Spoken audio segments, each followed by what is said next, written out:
चेलों को दिखा देता, लिखा कि भाई पहले वो उन स्त्रियों से मिला, पतरस से मिला, थोमा से मिला, और यदि वो यहूदा इस्करियोती जिंदा रहता तो उससे भी मिलकर की बात करता, उसको भी समझाता। लेकिन ये समझ में नहीं आ रहा, नहीं यार ऐसा तो हो नहीं सकता, हालेलुया, ऐसा तो हो नहीं सकता। फिर किया क्या जाए, समझ में नहीं आ रहा, करने कोई सोचने की जरूरत नहीं है। एक ही इसको समझ लीजिएगा कि जब यीशु मसीह सबको दिखाई दिया तो कोई भी कहेगा वो तो उसके चेले थे, उसके साथ रहते थे, उसके संग साथी हैं, तो वो बातें बना रहे होंगे। अब ये ही इसका दूसरा रूप ले लीजिएगा कि जो सैनिक वहां पहरा दे रहे थे, वो पहरा देने वाले सैनिक कहां पहुंचे?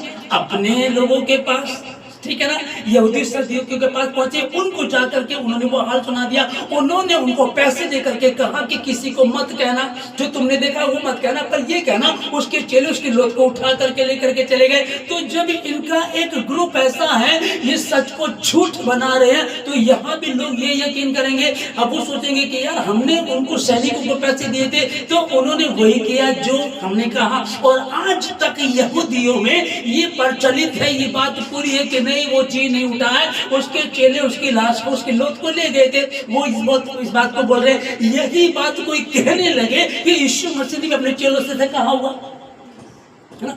कई बार क्या होता है कि जब यीशु मसीह जी उठा तो जी उठने के बाद वो कहने लगे, कुछ मतलब पुस्तकें लिखी हुई है, कुछ लोगों ने ऐसी कहानियां बना रखी है कि यीशु मसीह एक कमरे में गया, जो वो प्रार्थना कर रहा था तो एक कमरे में गया। कमरे में जाने के बाद ऊपर से छत को फाड़ दिया गया और उन्होंने यीशु मसीह को ऊपर उठा लिया। और फिर बाद में ये बताया कि यीशु मसीह को तो खुदा ने उठा लिया है। मतलब कि वो क्या कहना चाह रहे थे? वो कह रहे कि यीशु मसीह जिंदा नहीं उठाया गया। और उसके बाद उसी कमरे में यहूदा इस्करियोती को रखा, और वो जो क्रूस पर मरा वो यीशु मसीह नहीं था, वो तो यहूदा इस्करियोती था। जो यहाँ लोग कहानियां बना रहे हैं, उनकी मैं बताऊं आप लोगों को। ये जो मैंने आपको बताया, मिर्जा गुलाम अहमद कादियानी 1990 में कहता था कि मैं मसीहा हूं, और 29 मई 1908 को लाहौर में जाकर के ये मर गया और फिर इसको दफना दिया गया, ये खत्म हो गया। जब बाइबल क्या कह रहे कि खुदाबंद जिसने अपने पुत्र को भेजा वो मरेगा, तीसरे दिन मुर्दों में से जी उठेगा। जी उठने के बाद उसका क्या होगा? वो साबित करेगा। उसने साबित इसी बात को किया।